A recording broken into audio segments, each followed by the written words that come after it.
Hello, ladies and gentlemen. Welcome back to Train Simulator 2018. This is episode 4 of my Train Simulator 2018 series, and we are here in London's King's Cross station with the CPRR1.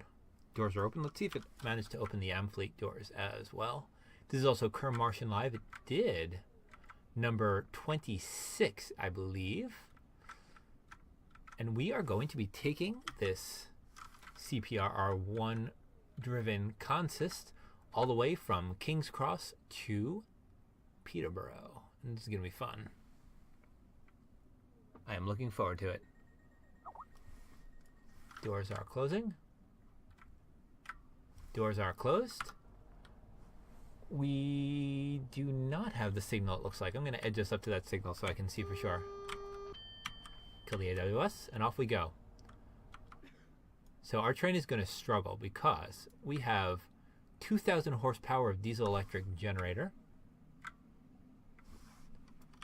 We have a very heavy train, and we do not have it on catenary, as you can see. Although it has a pantograph, we do not have the pantograph raised. So we are relying on our diesel generators. No, the doors are already closed, audio engine. That red is not for us, is it? That green is. Very good. Wheel slip. Yeah, so I need to be careful here because this train does struggle so much with what it's pulling. Ooh, this is pretty. We picked a good time of day. Looks like we got sunset right on the nose. Harry Potter reference. Yep. Platform 9 3/4, all that good stuff. So I have to make sure we're going fast enough before I slam it into full power. Otherwise, our wheels will most certainly slip. We're heading into gas line tunnel B. We're going to do no speeding today. No speeding whatsoever. Looks like the little ancillary lights just went on, like lights in houses and stuff. So it's quite sunset. It might actually get rather dark while we are riding along.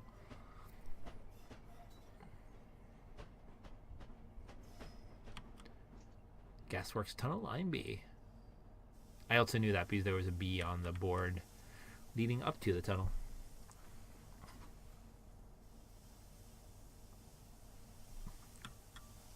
Staying under that 15.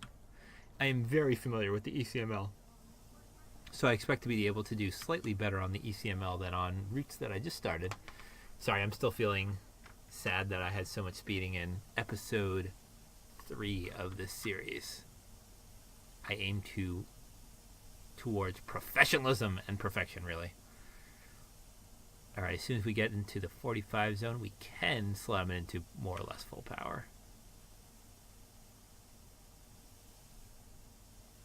Not quite yet, though, because we will get wheel slip. There's pretty much a constant tunnel, grade for the first 2 miles out of King's Cross. Ah, look at that lighting up there. Looks nice. Looks nice indeed. We're in the 45, but I'm positive I'll get wheel slip. Yep, if I go into notch 4. We have to be going faster first. We have quite the sizable train behind us. We have a set of 5 Amfleet cars.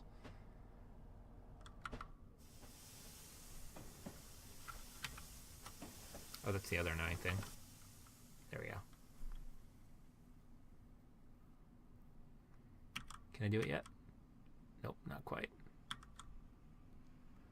Do not want to wheel slip. So this is actually a bit of a challenge, and this is part of why I wanted to do this with you, because you can see just how a 2,000 horsepower locomotive performs with this level of weight behind it on an incline. Also, including the fact that this is a snowy day, I'd imagine that makes things even worse. However, this does give me the opportunity to get some great sunset pictures of the CPRR1. I took quite a number of clips of the CPRR1 doing things for a trailer for my channel. The only sort of quote-unquote trailer I have right now is one of my calculator videos just sort of put there.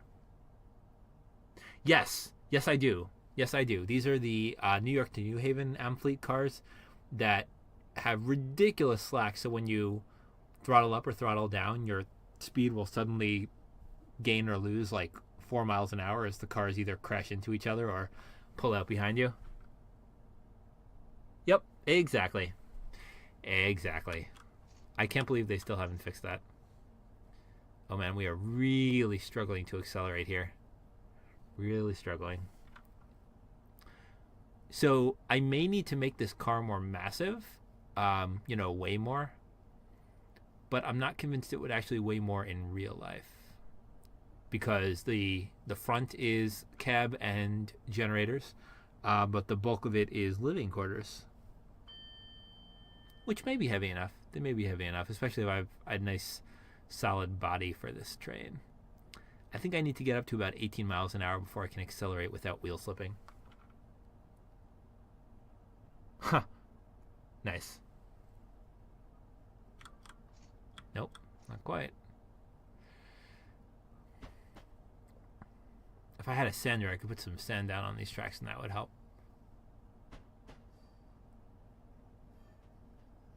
Let's see now. Nope. Not quite. Still only going 16 miles an hour, going up a 1 in 107 slope, which is really not that bad. It's unfortunate that we're struggling with that. I find that I need to really get my speed going before I start going into an incline with this train. AWS says ding.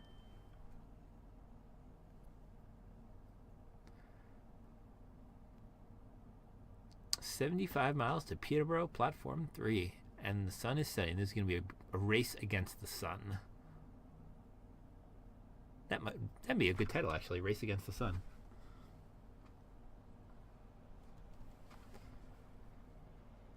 All right. What are we doing? Our speed is actually going down. That's superb. That is superb. If we're wheel slipping, see, I don't actually gain any speed at all.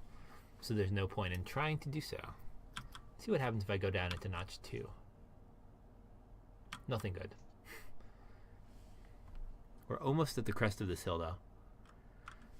Our train is really struggling. Hello, sun. You're directly behind us. That means it's going to get dark. Why are you so quiet, train? You're not supposed to be so quiet.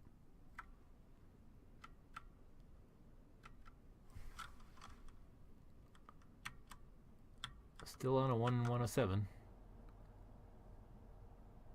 Come on. Come on, train. You can do it.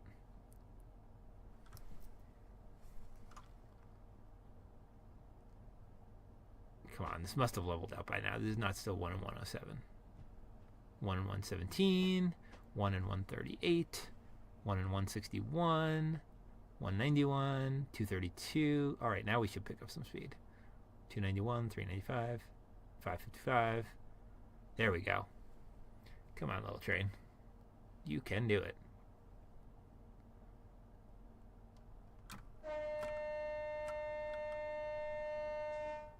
Yes. 15 miles an hour and accelerating finally. We have places to go, people to see, and things to do. Nope. Can't put on the speed yet. Power, I should say. I'm pretty sure I have to wait until, let's say, about 18.5 miles an hour. Nope. 20 miles an hour, maybe? I thought it was 18. Maybe it's different when it's snowy. That could be it. 21? There we go. 21. Full power. So in this, at least in the snow, possibly other times, 21 miles an hour is when we can go into full power with a fleet of 5 Amfleets, a flock of 5 Amfleets behind us.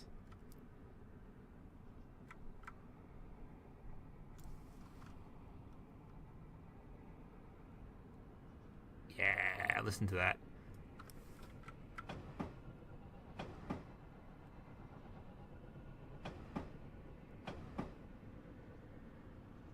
Yes.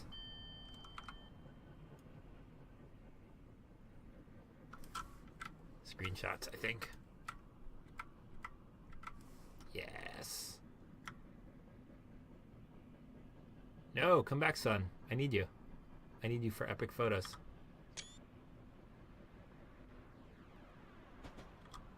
we go.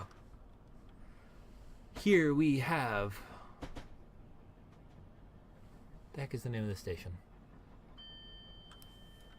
Starts with an F. What is it called? Losing my mind. Finsbury Park. Of course, Finsbury Park. I knew it started with an F. So it has AC traction motors. It has dual 1,000 horsepower diesel generators. And it has a catenary, which I currently have down right now. A pantograph, excuse me, which I currently have down right now. It has inverters to provide AC traction power to the motors from the DC diesel generators. I believe that is correct. So it is a dual mode engine, dual mode locomotive.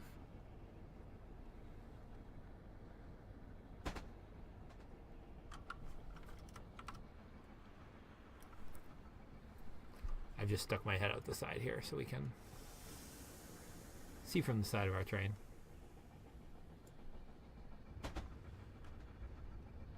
Now we are picking up speed nicely.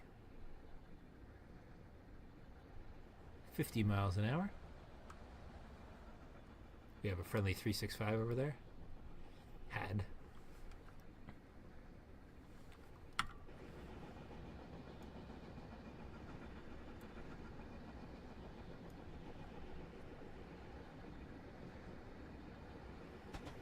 I do like sunsets and trains. And this looks like a very wintry sunset too. The sunset actually does look like winter to me.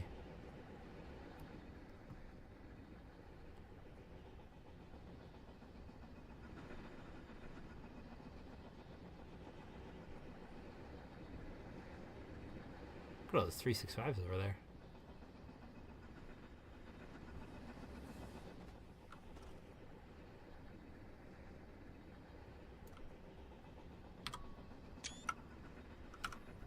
Screenshots for days, of course, you know me. You know me indeed. This is going to be a straight run along the ECML. Should be nice and fun. I've been wanting to do this for a while, especially demonstrating that rather challenging stretch out of King's Cross, trying to get up to speed. I mean, we're still struggling. 55 miles an hour in a 95 going towards Alexandra Palace. TPWS, TPWS, AWS.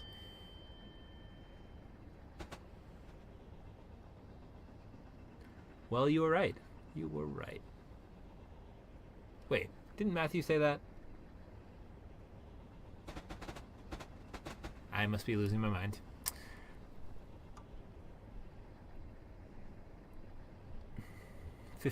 Almost 57 miles an hour. Struggling to accelerate here, gain speed. But we're getting there. I know we can go faster than 56.8 unless Train Simulator has very much changed their physics system. Sounds like they're doing some work in that depot there. 57.4. We're going up a slight incline here. That's part of it. That is part of it indeed.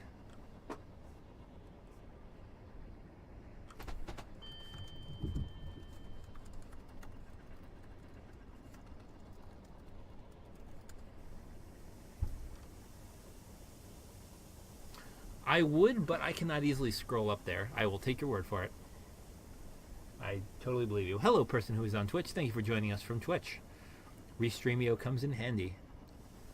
In case it's not obvious, I use Restreamio to simulcast to both YouTube and Twitch. So I see that some of you are joining from YouTube and others from Twitch. 61.9 miles per hour, accelerating nicely as we go towards New Southgate.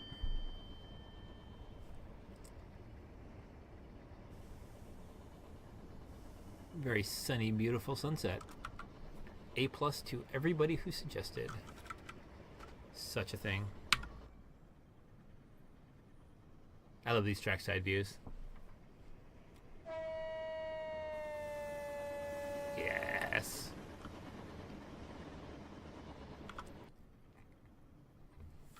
Look at this train. What a great train.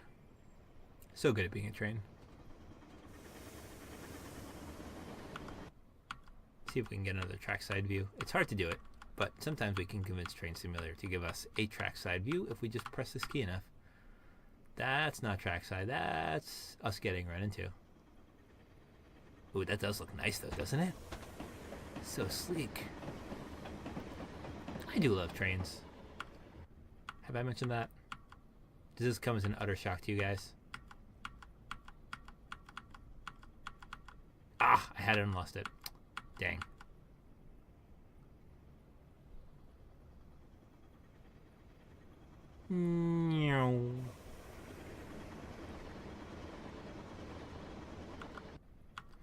The one thing this doesn't have is the noise from the generators. Ooh, this is going to be a good view. Possibly. Oh, no, it's not. Good job, Train Simulator. Good job. Well done. Hello, new person who just joined us on YouTube, whoever you are. We are playing with the CPRR1, accelerating out of London's King's Cross towards Peterborough. Taking a fully express service. I'm going to get ready for a screenshot here. There it is. Yes!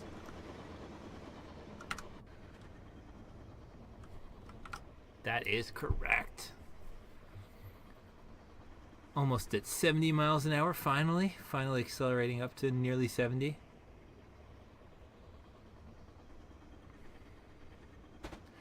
I don't intend this train car to be a full-time locomotive at all, otherwise I'd make it more powerful. I intend it to be able to move itself around at all times, and to pull a few other cars when necessary. For example, to help push the Amtrak Vermonter along.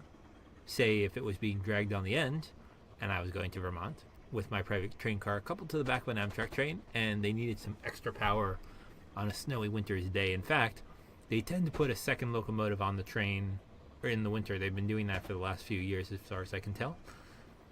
2 P42 DCs for a set of 5 Amfleet cars. So I suspect if they had an extra 2,000 horsepower at the back that they could make use of for a total of 6,200, that they might not need that extra P42 DC unless they just do that for distributed traction, because just having the weight on the rails can help get more traction.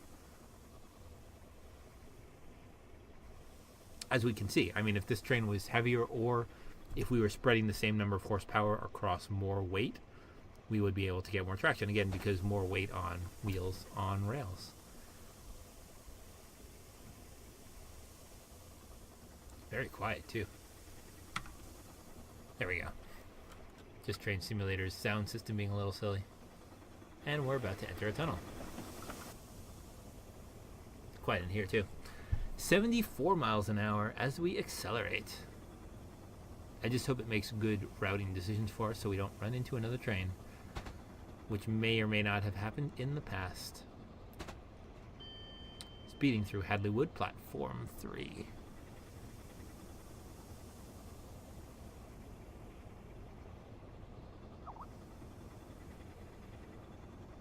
Ooh, that sounds fun. I would enjoy playing that scenario. I would enjoy playing that scenario a great deal.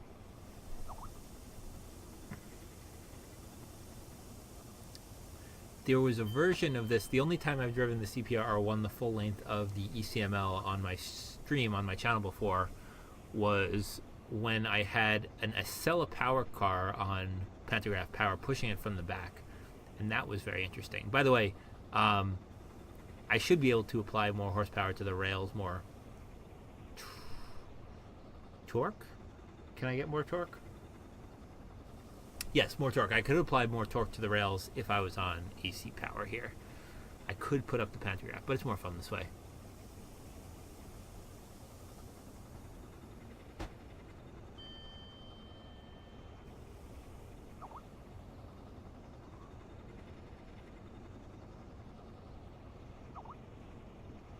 Wait, are you saying that shortcut would save 4 hours?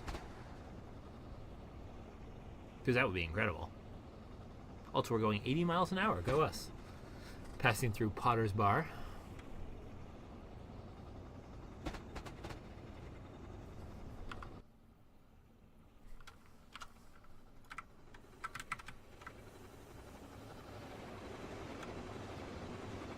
This is what Amfleet would look like going through Potter's Bar. Train simulator.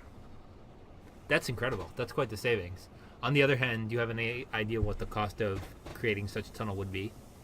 I'd imagine in the hundreds of millions of dollars. If not more.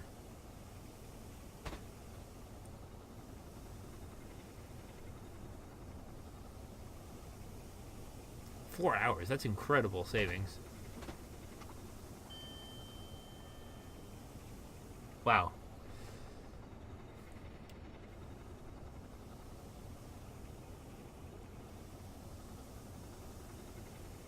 It really shocks me that there's not a better option.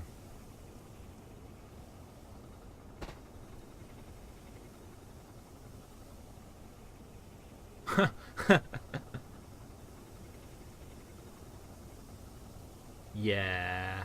A lot of money, in other words. Oh, look at this. Look at this.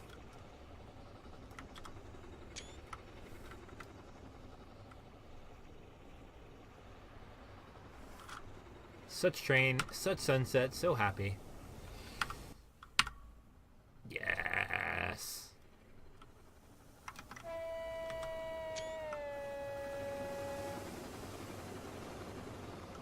That would be a fun thing to rail fan. Gotta say it would be. Hello, 365.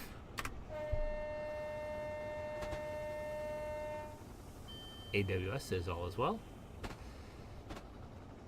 Oh man, even driving through this is making me want like a cup of hot chocolate or something. I should make some hot chocolate tonight. What a great idea. Thanks, guys.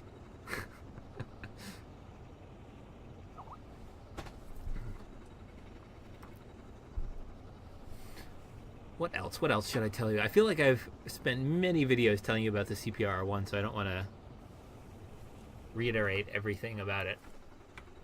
It's maroon, gold, and black. It has about 600 square feet of living space, including 2 bedrooms, a master and a guest bedroom, a living room, a kitchen, eating kitchen, a bathroom. It has those generators, and it has a cab. What else is there to tell? Not much. Not much at all. You should buy the real Class 92s, like the full-sized ones, and find a place to store them. I may have briefly considered seriously trying to acquire one of the old Acela train sets when they retire them, and figure out a place to store them and display them. That may have been a thing that happened. I can neither confirm nor deny.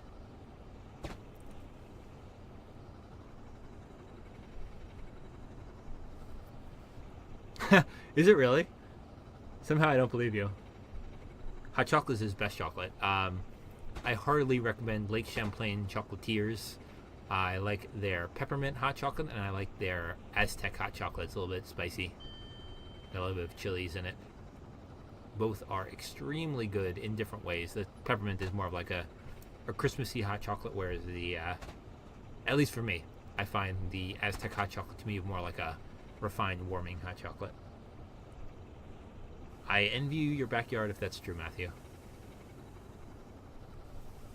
I also have many delicious teas that I could have. I'm quite a fan of teas. Right?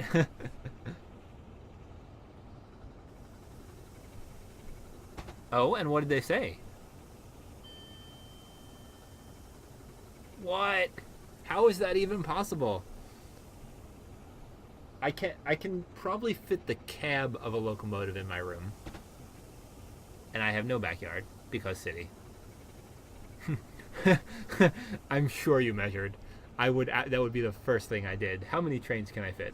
Well, good luck. Do you know anyone there that you can, get a little side channel communication going with to help push that along? Well, in south down east fast, excuse me. I cannot read apparently. It's getting quite sunsetty here. Next we'll be going through Welland Garden City.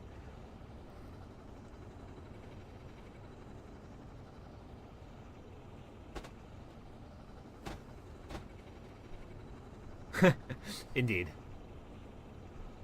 Indeed, Caleb. I can just extrapolate from what I would have done. Here is Welland Garden City. We are going up the fast lines, down the fast lines, which don't pass the platform.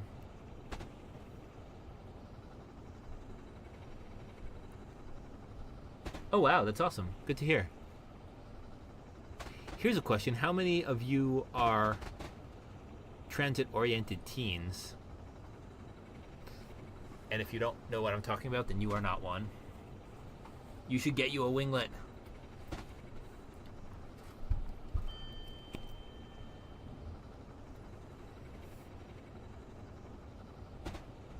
Part of my ulterior motive of working at this train museum is finding a way to start building my private train car there at some point. You are a transit-oriented teen. Very good. Good for you. I think I was slightly ahead of the curve on becoming a transit-oriented teen, but not the first. Hello, 365. We are nearing Welland North. I am not technically a teen, but I still would consider myself a transit-oriented teen.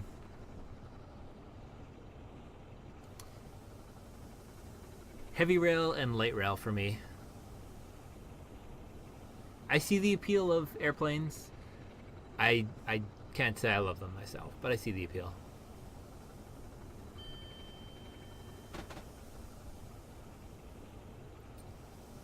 Most of my train experiences have been overwhelmingly positive, and most of my airplane experiences have been overwhelmingly poor, especially as a very tall gentleman of a lengthy nature who does not fit well into airplane seats. My knees are always up around my chest. But even the most cramped Amfleet seats give me tons of legroom. Oh man, the time that I rode business class on the Northeast Regional back in September from New York to Washington, D.C., when I was then going to take the Capital Limited from D.C. to Chicago, the amount of legroom in the dedicated business class car in the Northeast Regional was mind-boggling. Just mind-boggling. I couldn't believe it. I had I can't even think of words to describe it. It was like having the legroom from a normal Amfleet car and then a whole other set of legroom that big in front of me. It was just great. Just great.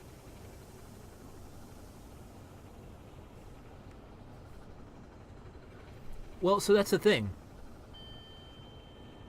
I always try to convince them to move me into an exit row, for I am a very tall person, and they always, now they want to charge you extra, like another $80 or $100 to be in the exit row, and that just feels discriminatory to me because I can't help that I'm tall, and to charge me to be comfortable because I'm tall doesn't really seem fair. There have been very few instances where I've been lucky enough to get them to do it for free, but it is a struggle. It is a struggle I do not enjoy. I find air travel to be pretty much universally unpleasant for me, from getting to the airport to going through security to waiting for the plane to cramming yourself into a tiny metal tube. I'd just rather take a train if at all feasible. That's good. That's good. Look at you. I would, if I could just go to the exit row if I got there early enough, I would definitely do so. That would definitely make it a saner proposition, a more comfortable proposition for me. Just an update on us, because we've been just kind of gliding along. 91, almost 92 miles an hour. Nearing Stevenage, which is about the halfway point on our journey. In terms of stations, if not in terms of distance. It's a little bit closer to London than it is to Peterborough. Do we want to try to stop at Stevenage? Nah, let's not try to stop at Stevenage. Let's just roar through. In fact, speaking of roaring through, let's see if we can get ourselves a nice view from Stevenage. If I didn't do this too early. There we go. Oh, hello, HST. I don't think Terry is still here, but I would point out the HST to him if he was. Hello, hello, hello. All right, that seems like a good place to watch our train from. Yes. Unpause.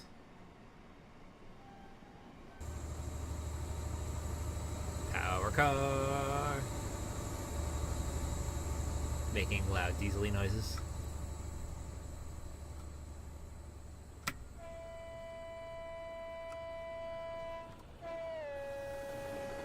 Damn.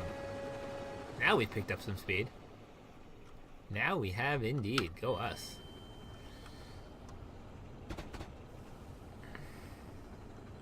That is what speed looks like. Come on. Come on. Frustration while I try to get to the side of the track. That's a road. That's a catenary. I guess we're just not going to be by the side of the track.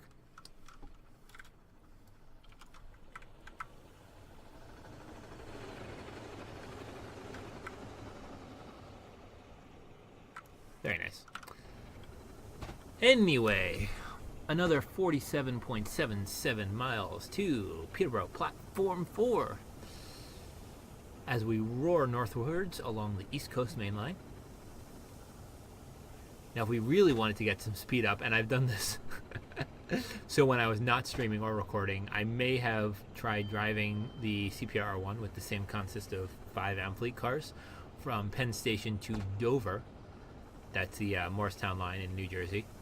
At a certain point, I may have gotten tired of the slow acceleration and sort of uncoupled my cars, and that helped a lot. That really helped the acceleration profile. I don't recommend that, however. Do not necessarily recommend that.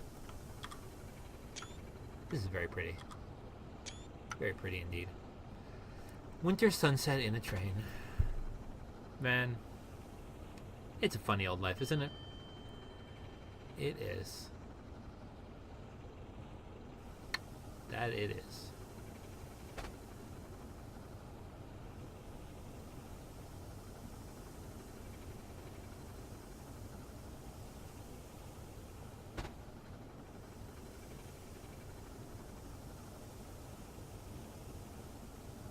Beautiful scenery.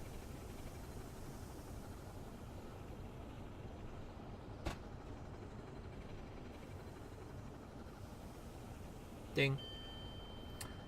So what else? What else should we talk about? What else is exciting in the world of trains? Wow, we are not getting up to 92 miles an hour. That is not a thing that is happening.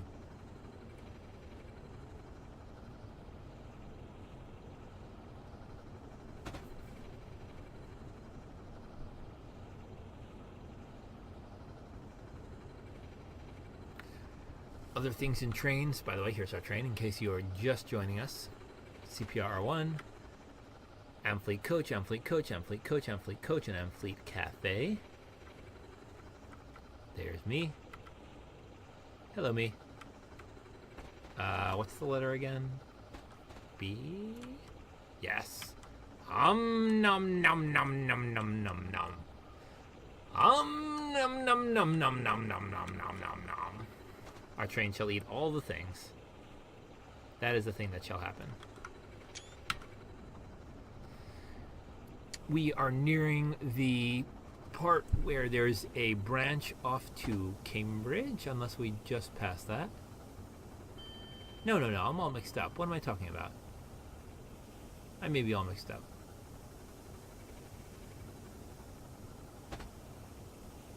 I think I'm mixed up. I'm trying to think what station that's near. It's just north of a station. Let me check the map real quick.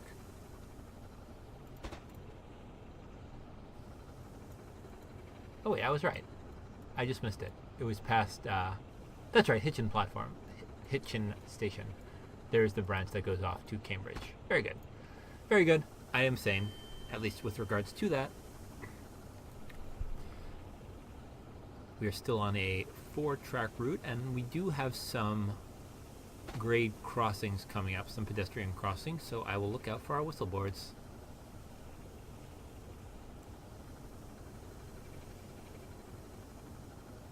Even though I'm not actually being graded on this, I would still like to do it properly. So far we have staunchly succeeded in not speeding. Ah, that is the coupler housing. So this train, for aerodynamics, does not have an exposed front coupler because the air kind of flows around the nose, but there is inside this housing, I don't think you can actually see it because it's sort of dark, but there's a knuckle coupler in there. So if you want to couple to another train, you can sort of see it if I do that. There's a coupler in there. So you can couple to another train. In fact, if I had two CPRR1s, I could open both of their noses and connect them together. But you could hardly have two CPRR1s. They would have to be CPRR1 and CPRR2. I'd like to try to fool you and tell you it's just decoration to anthropomorphize the train, but that would not be true. That would not be true at all. I love how long this sunset is lasting. I expected it to have gotten dark by this point. Whistleboard. Whistleboard. Where is the actual crossing? There it is. I think there's a couple over here, so let's keep our eyes open. Watching that speed, 92 out of 125.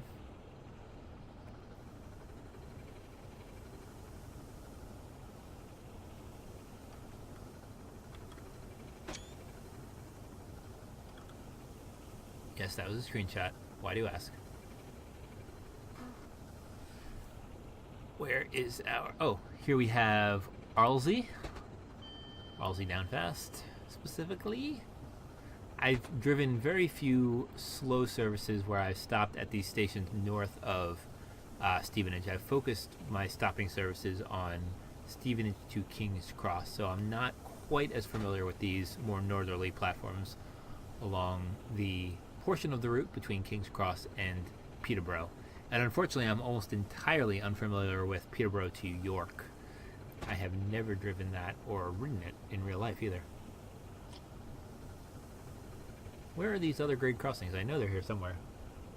I know that they are. Thank you all for joining me this evening, by the way, everybody who's on right now. It's a pleasure to have the company while I drive some trains after a long, busy week. It's been too long since I've gotten a chance to play with some virtual trains, so it is great to be able to do so. I did a little bit earlier today, hoping to fit into people's schedules, people who would normally not be able to join for more of a 10, 11 p.m. sort of stream. So if you have feedback on that, please feel free to let me know in the comments here in the chat when I eventually post this video on YouTube there or on Twitter. On all of those things, I am KermMartian, all one word.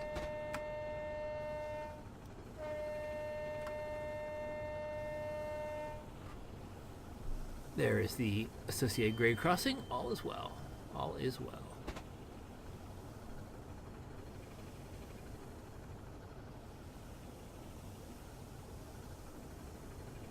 In the past, yes, I think Mondays.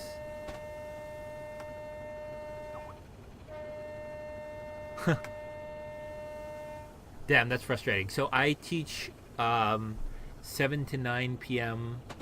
Eastern time, Eastern US time on Mondays. So this semester I was finishing teaching class at 9 p.m., coming home, having some dinner, and then like 9:30 or so starting to stream. So if you translate that into whatever your local time zone is, which I assume for you, Matthew, is probably Pacific time, that, or it might be Mountain time, I'm not sure, that would probably be about when an evening class would be. But on recommendations from quite a few people, I think John Bush in particular gave me the suggestion on this that I should try mixing it up a bit. Biggleswade, I love Biggleswade. What a great name for a town. Oh no, sorry to hear it. Talk to you soon, Caleb. Thank you for joining. It's been a pleasure having you here, and I hope you'll be able to join in future streams.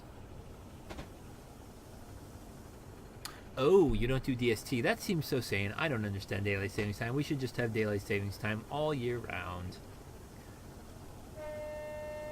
I say that as somebody who tends to wake up rather later in the morning and goes to bed rather later at night, so Daylight savings time just makes my life sad in the winter because there's no daylight when I'm awake. Peace out, Caleb J. Keeping an eye on my Restreamio dashboard, we have 1 Twitch visitor and 4 YouTube visitors right now. Hence why I stopped a short time ago to say thank you to everyone. It is a pleasure. It is my pleasure entirely to be able to have you guys join me here on Trains.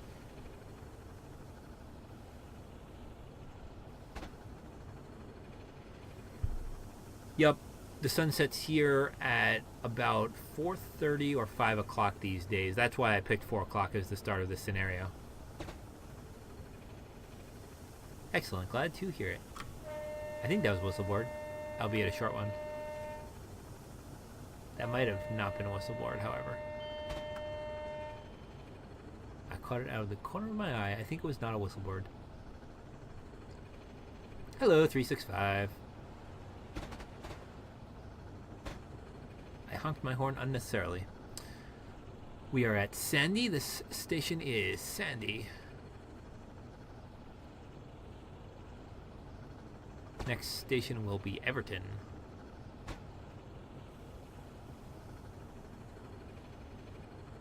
I run Ubuntu, actually. I run headless Ubuntu on many of the servers I own or administer, and I run GNOME Ubuntu on the machines that I have that are Linux and have a screen, you know, that I interact with UI. I also use Debian on one of my web servers where it needs to be a little bit more hardened. I use a hardened Debian kernel. I prefer Gen 2 based, Debian based kernels. Debian based OSs. How about you?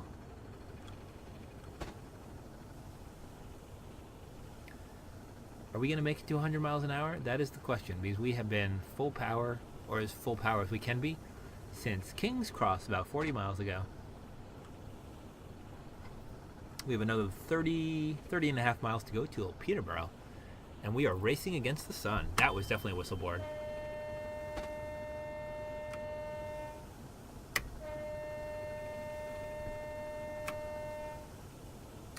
Xubuntu, good call, good call. I like X. I find X Windows to be a little bit heavyweight, but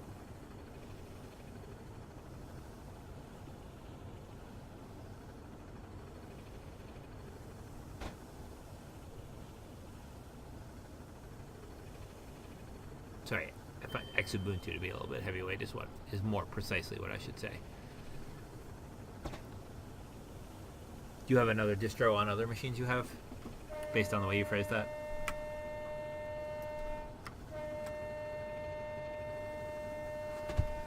I do admit that I am running Windows 7 on the machine that you're looking at right now, though. I use this machine for media and gaming, and I tend to do more of my development and coding work on my laptop. So this desktop machine runs Windows 7.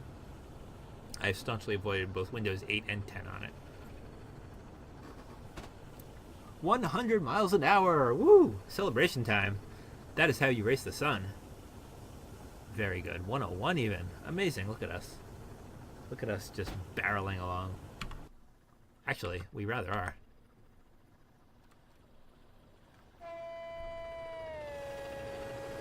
Alright. Probably the fastest these Amfleets have ever gotten.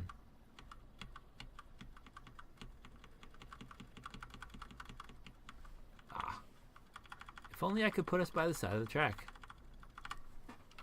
I'll do it manually.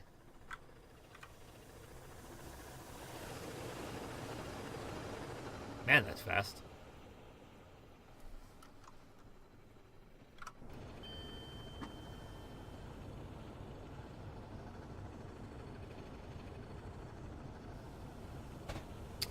Yes, Mint. I have quite a few friends on Chematech who swear by Mint. I've never given it a try myself, to be honest. It sounds like it requires a little bit more administration than what I want. Oh, hey, Tari. Welcome back, or welcome still. I assumed we had lost you. I may have been wrong about that. You should get a Raspberry Pi 3. I have a handful of Raspberry Pi... Damn, what are those called? Zeros. A handful of Raspberry Pi Zeros. I want to get some Zero Ws with the built-in wireless for a project that I've been working on for some time. The TI-87, which is a Linux board crammed into a calculator, basically, in order to make a physical TI calculator emulator. Oh, good. Always good to have you with us, Tari.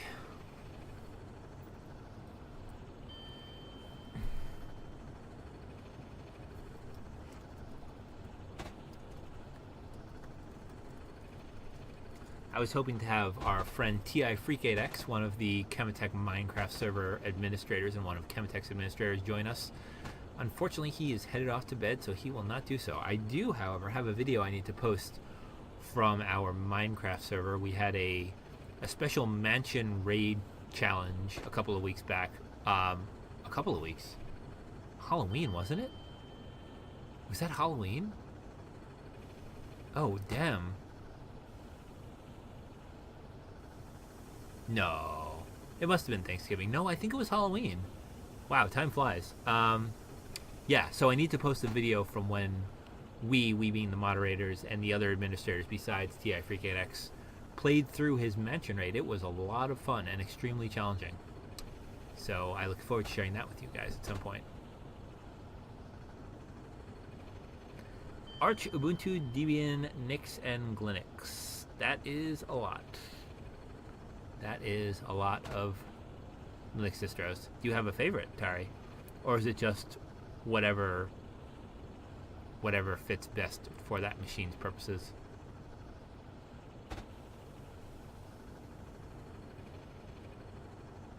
Different tools for different jobs. Is that a whistle board there? Looks like it could be. It is.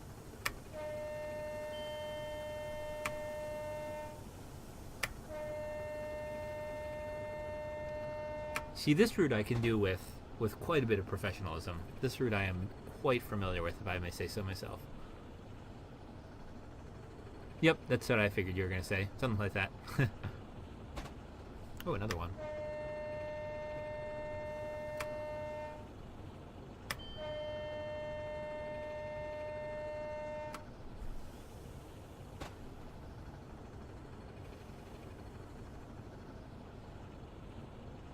Yeah, I suspect so. I suspect there's some people who just don't have the patience for that.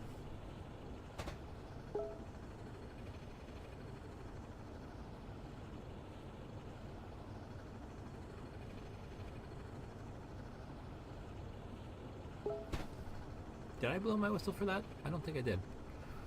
Horn.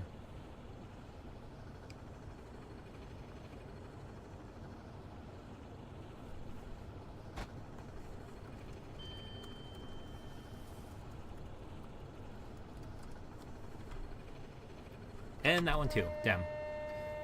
I glanced over at my laptop for a second. That is what happens. I miss things.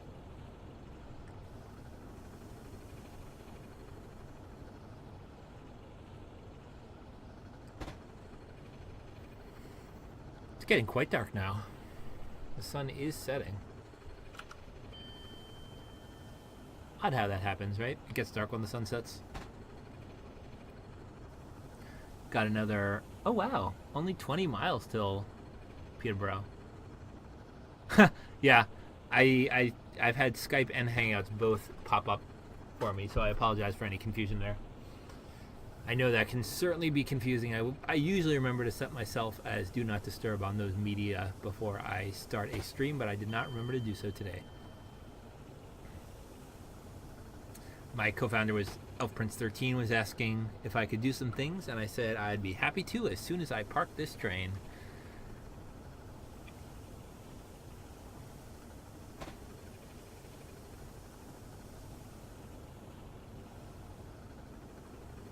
We are still in the 4-track section of this route before Peterborough, as you may know, it narrows to a 2-track section for about 10 miles. In fact, we're getting towards that. Next stop is Huntingdon. next station rather is Huntingdon. Next stop. We will not stop at Huntingdon. There's a 365. Hello, 365.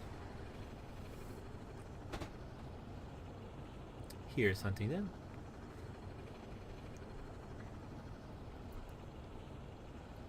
Ding. Very good.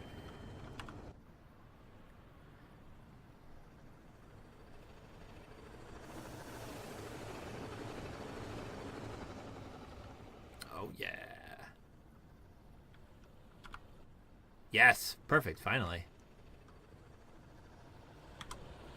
That was a good screenshot. That was a very good screenshot. I'm going to do another one. That was a good one, too. So many great options. 94 miles an hour, 94.1. We must have gone up a hill at some point. I'm really driving CPRR1 on the edge of its abilities pulling this train. But it's a good test. I wish I could do it in real life. Who knows? Maybe one day I will. Maybe one day I will.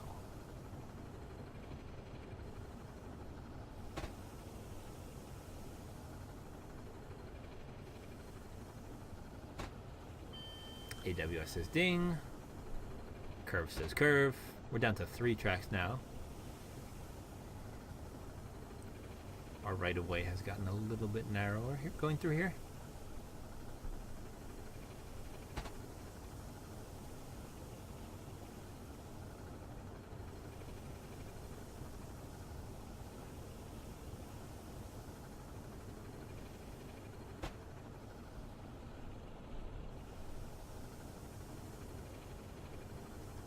Ding.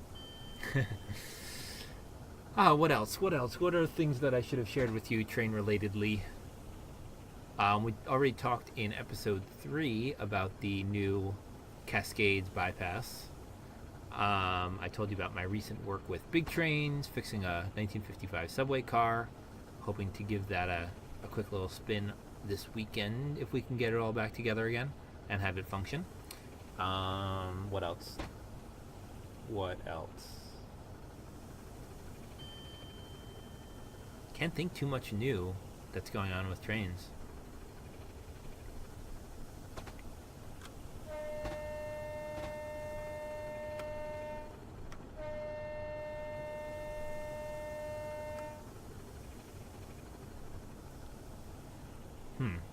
I have to ponder that one a little bit more.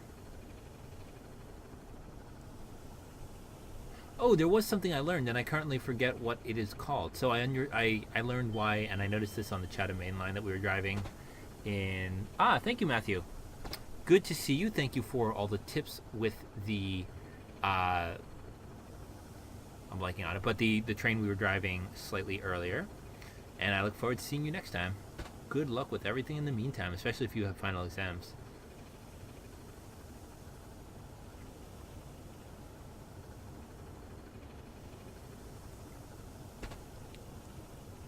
What was I talking about? So there are sections of, for example, in the Chatham Mainline that we were driving in episode 3, where there are these little short sections of track right after a switch that goes towards the main line that aren't long enough to fit a train. What those are for are if you have a track that's going from a siding onto the main line down a hill, the switches are always set so you crash into the buffers at the end of this little siding rather than go onto the main line if you should have a runaway train going down a hill. Awesome. I hope they went really well. See you next time, sir. Always a pleasure. Always a pleasure.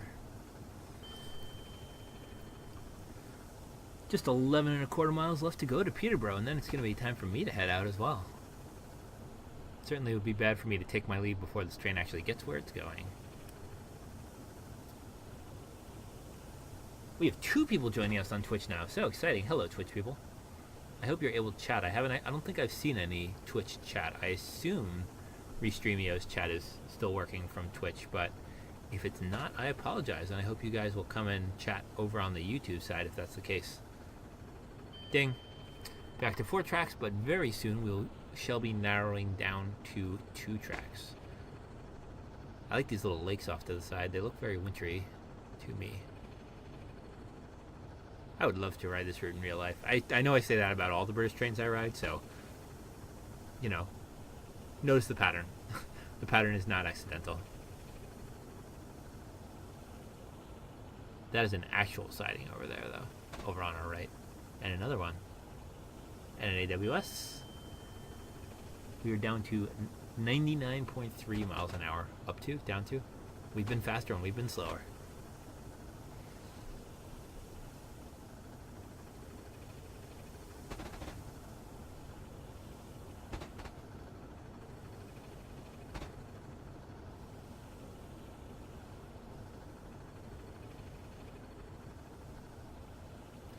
And that was the end of those sidings. Now we're back to 3 tracks again.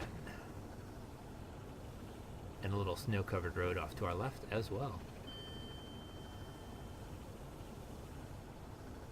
That little dwarf signal there, luckily, was not for us this time. There was a whistle board.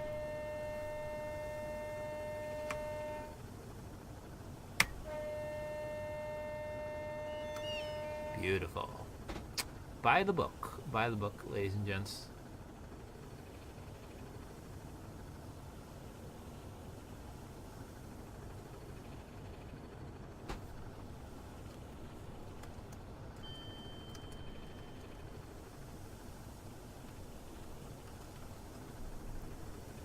All right. Now we narrow it down to 2. This is where it all happens.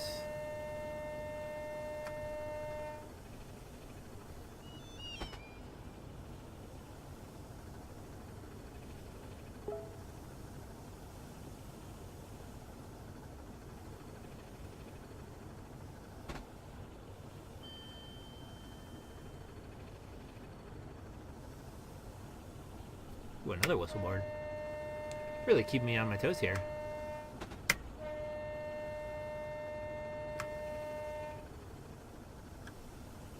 Six and 1/3 miles left to go to Peterborough, and we'll have to keep our eye out for some speed limits. For example, here's 100. This is actually our first opportunity to speed. I'm gonna throttle down slightly.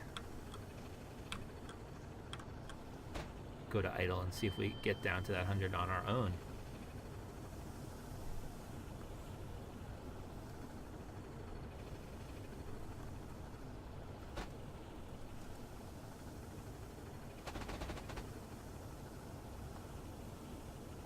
So Nix or NixOS is a, well, I can quote off my screen here, a Linux distribution with a unique approach to package and configuration management. Built on top of the Nix package manager is completely declarative and makes upgrading operating systems reliable and has many other advantages.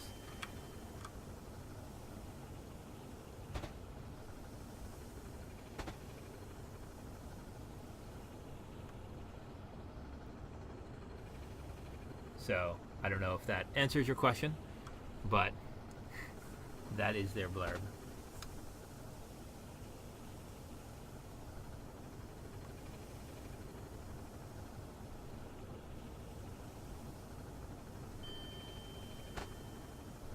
So, you know, since you obviously maintain Linux distros, you know that sometimes you can break things when you upgrade other things, and the idea of Nix is that is not a thing that can happen. That you can have atomic upgrades, that you can roll things back because new things that you install don't overwrite things. It's more like version control, so you kind of mask things when you upgrade them, which means stepping back to any previous state is simple and, you know, non-destructive. And stepping forward is also easy and non-destructive. If you have a system that you're changing the configuration on a lot, I suspect that is important, like a machine where you constantly need to keep packages updated with all the latest versions. Like if it's a public-facing, relatively robust enterprise server. If it's just your home machine, I suspect Nix would not be a good fit.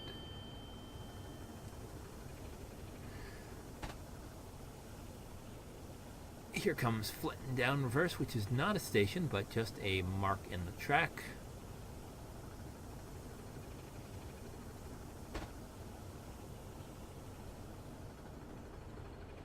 followed by Peterborough down Fast 1. So we're really getting there. Just 1.86 miles to go. Wow. And there's Peterborough itself.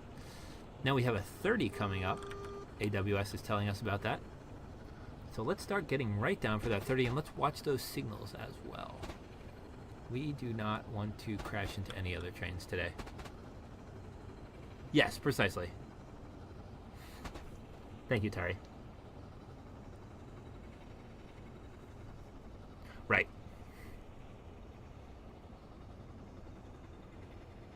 That makes sense. 70 miles an hour, coming down nicely.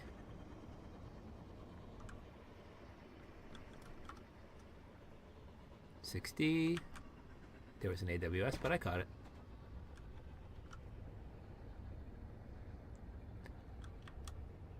We are almost down for this 30. Very nice. AWS. We have a yellow diverging off to the left. Hello, 365. We've seen very few HSTs today, I have to say. Just that one at Stevenage. There we go, down for the 30. Very nice.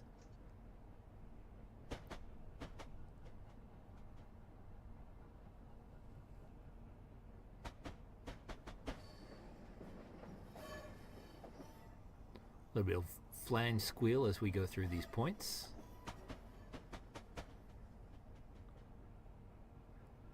And rolling beautifully into Peterborough Platform 4. Let's start getting ready to stop here.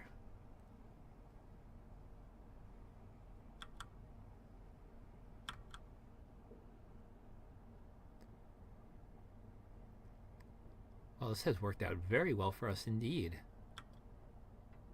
I've enjoyed this immensely. I hope you guys have as well. Let's stop nicely up here. We're going to get an AWS alert in a moment. There it is. Now we can stop right at the end of this platform.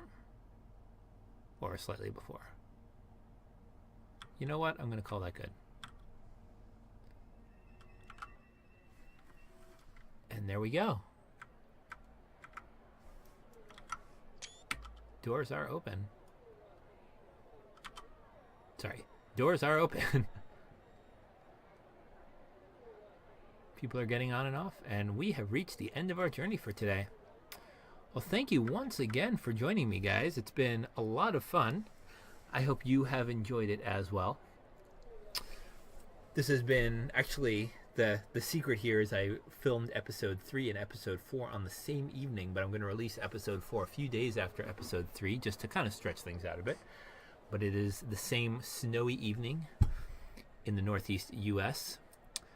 I once again appreciate you all for coming and driving some trains with me. I look forward to the next video where I will be able to do some trains with you. You'll also see, as I mentioned, a Minecraft video from me in the meantime.